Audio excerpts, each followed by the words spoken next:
ಹೆಚ್ಚುವರಿ ಜಿಲ್ಲಾಧಿಕಾರಿಗಳಾಗಿರುವಂಥ ಸನ್ಮಾನ್ಯ ಶ್ರೀ ಔದ್ರಾಮ್ ಸಾಹೇಬರು ಆಗಮಿಸಿದರೆ ಅವರನ್ನು ಕೂಡ ನಮ್ಮ ಹೋರಾಟ ಸಮಿತಿಯ ಪರವಾಗಿ ತುಂಬ ಸ್ವಾಗತವನ್ನು ಬಯಸುತ್ತಾ ಇವತ್ತಿನ ಈ ಮನವಿಯನ್ನು ಆರೋಗ್ಯ ಹಕ್ಕಿನ ಜಾಥಾ ಏನು ಇವತ್ತಿಂದ ಹಿಡಿದು 17ನೇ ತಾರೀಕುವರೆಗೂ ಇಡೀ ರಾಜ್ಯದಲ್ಲಿ ಅಂದರೆ ಎಲ್ಲ ಜಿಲ್ಲೆಗಳಲ್ಲಿ 31 ಜಿಲ್ಲೆಗಳಲ್ಲಿ ಕೂಡ ಈ ಜಾಥಾ ಪ್ರತಿದಿನವೂ ಕೂಡ ಮನವಿ ಸಲ್ಲಿಸುವುದರ ಮೂಲಕ ಈ ಜಾಥಾ ಯಶಸ್ವಿಯಾಗಿ ನಡೆಸಲಿದೆ. ಇವತ್ತು ವಿಜಯಪುರ ಜಿಲ್ಲೆಯಿಂದ ಆರಂಭಗೊಂಡಿರುವಂತಹ ಈ ಜಾಥಾವು ಎಲ್ಲ 31 ಜಿಲ್ಲೆಗಳಲ್ಲಿ ಪಯಣ ಮಾಡಿ ಮುಂದೆ ಮಾನ್ಯ ಮುಖ್ಯಮಂತ್ರಿಗಳಿಗೆ ನಿಯೋಗದ ಮೂಲಕ ಭೇಟಿಯಾಗುವಂಥ ಕಾರ್ಯಕ್ರಮವನ್ನು ಇಟ್ಕೊಂಡಿದ್ದಾರೆ. ಆ ಮನವಿಯನ್ನು ಮಾನ್ಯ ಮುಖ್ಯಮಂತ್ರಿಗೆ ಜಿಲ್ಲಾಧಿಕಾರಿಗಳ ಮೂಲಕ ಕಳಿಸುವಂಥ ಈ ಮನವಿಯನ್ನು ಓದಲಿಕ್ಕೆ ನಾನು ಇಚ್ಛೆ ಪಡ್ತಾ ಇದ್ದೀನಿ. ಸನ್ಮಾನ್ಯ ಶ್ರೀ ಸಿದ್ದರಾಮಯ್ಯನವರು ಮುಖ್ಯಮಂತ್ರಿ, ವಿಷಯ ಎಲ್ಲ ಸರ್ಕಾರಿ ಆಸ್ಪತ್ರೆಗಳು ಉಚಿತವಾಗಿ ಹಾಗೂ ಉತ್ತಮ ಗುಣಮಟ್ಟದ ಔಷಧ ಲಭ್ಯವಾಗಬೇಕು. ಸರ್ಕಾರಿ ವೈದ್ಯಕೀಯ ಕಾಲೇಜು ಸ್ಥಾಪನೆ ಮಾಡುವುದಾಗಿ ಘೋಷಿಸಿದ ಸರ್ಕಾರ ಮುಂಬರುವ ಬಜೆಟ್ನಲ್ಲಿ ಅನುದಾನ ಬಿಡುಗಡೆ ಮಾಡಬೇಕು ಮತ್ತು ಕರ್ನಾಟಕದಲ್ಲಿ ಆರೋಗ್ಯ ಹಕ್ಕಿನ ಕಾಯ್ದೆ ಜಾರಿ ಆಗಬೇಕು. ಆರೋಗ್ಯ ಹಕ್ಕಿನ ಜಾಥಾ 2026 ಹಲವಾರು ಜನಪರ ಸಂಘಟನೆಗಳು ಒಂದು ಗುಂಪು 2024 ಡಿಸೆಂಬರ್ನಲ್ಲಿ ಬಳ್ಳಾರಿ ಜಿಲ್ಲಾ ಆಸ್ಪತ್ರೆಯಲ್ಲಿ ಕಳಪೆ ಔಷಧಿಗಳಿಂದ ಹಲವಾರು ತಾಯಂದಿರ ಮರಣದ ನಂತರ ಹೋದ ವರ್ಷ ಫೆಬ್ರವರಿ 2025ರಲ್ಲಿ 15 ಜಿಲ್ಲೆಗಳಲ್ಲಿ ಆರೋಗ್ಯ ಹಕ್ಕಿನ ಜಾಥಾವನ್ನು ಹಮ್ಮಿಕೊಳ್ಳಲಾಗಿತ್ತು. ಈ ಜಿಲ್ಲೆಗಳಿಂದ ಸ್ಥಳೀಯ ಜಿಲ್ಲಾಧಿಕಾರಿ ಮುಖಾಂತರ ಮಾನ್ಯ ಮುಖ್ಯಮಂತ್ರಿಗಳ ಮನವಿಯನ್ನು ಕೊಡಲಾಗಿದೆ. ಆದರೆ ಯಾವುದೇ ಉತ್ತರ ಬರದ ಕಾರಣ ಈ ವರ್ಷ ಎಲ್ಲ 31 ಜಿಲ್ಲೆಯಲ್ಲಿಯೂ ಆರೋಗ್ಯ ಹಕ್ಕಿನ ಜಾಥಾವನ್ನು ಜನಪರ ಸಂಘಟನೆಗಳು ಹಮ್ಮಿಕೊಂಡಿವೆ.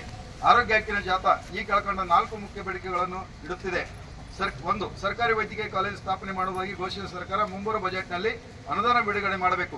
ವಿಜಯಪುರದಲ್ಲಿ ಹಾಗೂ ಎಲ್ಲ ಜಿಲ್ಲೆಗಳಲ್ಲಿ ಖಾಸಗೀಕರಣವನ್ನು ಕೈಬಿಡುವುದಾಗಿ ಭರವಸೆ ನೀಡಿದ್ದೀರಾ.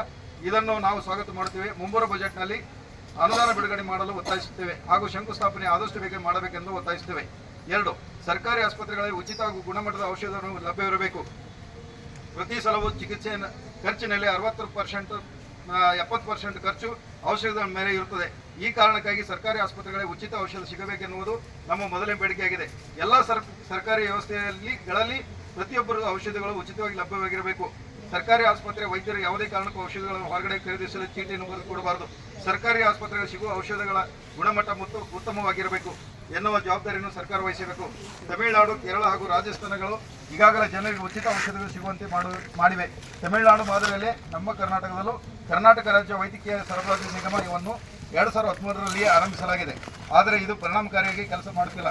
ನಮ್ಮ ರಾಜ್ಯದ ಜಿಲ್ಲಾ ಆಸ್ಪತ್ರೆಗಳಲ್ಲಿ ಹಾಗೂ ಇತರ ವ್ಯವಸ್ಥೆಗಳ ಎದುರುಗಡೆ ಸಾಲಾಗಿ ಇರುವ ಖಾಸಗಿ ಔಷಧಿ ಅಂಗಡಿಗಳೇ ಇದಕ್ಕೆ ಸಾಕ್ಷಿ.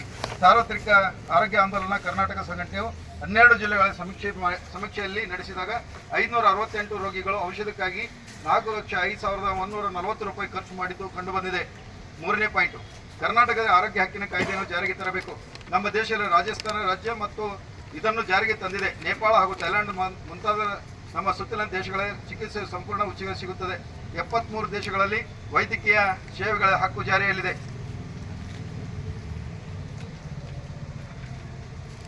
4ನೇ ಪಾಯಿಂಟ್, ಖಾಸಗಿ ವಲಯದಲ್ಲಿ ಆಸ್ಪತ್ರೆ ಶುಲ್ಕಗಳಿಗೆ ಯಾವುದೇ ಮಿತಿ ಇಲ್ಲದ ಕಾರಣ ರೋಗಿಗಳು ಶೋಷಣೆಗೂ ಒಳಗಾಗುತ್ತಾರೆ. ಇದು ಆರೋಗ್ಯ ಸೇವೆಯನ್ನು ದುಬಾರಿಯಾಗಿ ಮಾಡುವುದಲ್ಲದೆ ಜನರನ್ನು ಬಡತನ ಮತ್ತು ಸಾಲದ ಕಡೆಗೆ ತಳ್ಳುತ್ತದೆ. ರೋಗ ಬಂತೆಂದರೆ ಒಂದೊಂದು ಕುಟುಂಬವು ಶೋಷಣೆಗೊಳಗಾಗುತ್ತವೆ. ಆಸ್ಪತ್ರೆಗಳಲ್ಲಿ ಅತಿಯಾದ ಶುಲ್ಕ ಇರುವುದು ಸಂವಿಧಾನ 21ನೇ ವಿಧಿಯನ್ನು ಉಲ್ಲಂಘಿಸುತ್ತದೆ. ಎಲ್ಲ ಆಸ್ಪತ್ರೆಗಳ ಶುಲ್ಕಗಳ ಮೇಲೆ ಮಿತಿಯನ್ನು ಹಾಕುವ ಸಾಂವಿಧಾನಿಕ ಕರ್ತವ್ಯ ರಾಜ್ಯ ಸರ್ಕಾರದ್ದು. ರಾಜ್ಯದಲ್ಲಿ ಆರೋಗ್ಯ ಎಲ್ಲ ಲಿಂಗ ವರ್ಗ ಜಾತಿಯವರ ಹಕ್ಕಾಗಬೇಕು.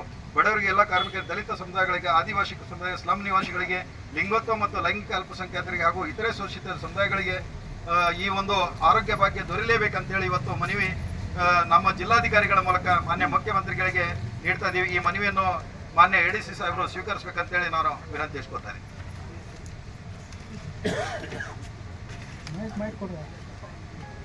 ಸರ್ ಬರ್ರಿ ಸರ್.